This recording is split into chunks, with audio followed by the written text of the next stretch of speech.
Buonasera da Porto Tolle, nella frazione di Pila, si è concluso con un altro grande successo, in numeri di presenze, il ciclo di incontri organizzati da Ecoambiente per spiegare la nuova raccolta differenziata. Ieri sera è stata la volta di Pila, nella sede della cooperativa dei pescatori. La cittadinanza ha presenziato in gran numero per ascoltare tutte le novità della nuova raccolta differenziata e della nuova TARIP. Ti chiediamo, e noi siamo qua a dare il nostro contributo, a partecipare anche a questo percorso di cambiamento, è di fare questo salto dal 65 ad almeno l'80% di raccolta differenziata di qualità.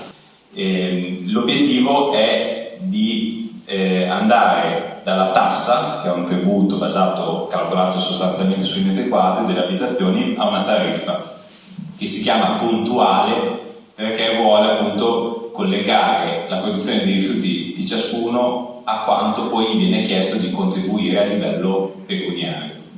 Le tariffe sono quelle che vedete in questa slide. Allora, devo dirvi tante cose di questa slide. Allora, la prima cosa è questa, che qua sono rappresentate le tariffe delle utenze domestiche, quindi qua stiamo parlando solo della bolletta delle famiglie e derivano da un approccio legato intanto essenzialmente al numero di componenti e, come vedete, in maniera non lineare. Non è che un componente paga 165 euro e il secondo il doppio, ma è una curva, diciamo, un po' che va ad appiattirsi. Secondo aspetto, la differenza che qualcuno di voi può valutare o vedere rispetto a un suo gettito che gli è attualmente richiesto dipende da tantissimi parametri. Queste sono tariffe che sono uniche in tutto il bacino, quindi non ci sono più differenze di tariffa tra una famiglia di 2 persone a Porto Tolle, a Porto Viro e a Rosolina, ma in un'ottica di equità, nel senso, a parità di servizio paghiamo gli stessi soldi, nel senso che non ci sia poi un comune che paga per l'altro, una famiglia che paga per l'altra. Se tutti abbiamo quel giro della plastica, quel giro del secco, quella pulizia del territorio, paghiamo la stessa tipo di tariffa. L'altro aspetto che dovete tenere conto è che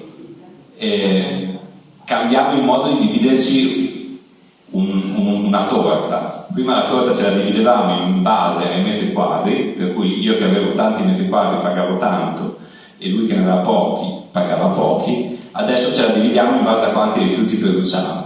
Quindi è questo il cambio un po' di paradigma, ed è anche questo che può comportare, ve lo dico perché immagino che vi confronterete anche nei prossimi giorni, delle differenze anche tra 2 famiglie, nel senso che chi adesso dovesse avere molti metri quadri probabilmente pagava una taglia molto alta, indipendentemente da quanti rifiuti faceva, potrebbe avere un beneficio o uno svantaggio percepito diverso da una famiglia che conosce ma che ha un'altra dettatura degli immobili.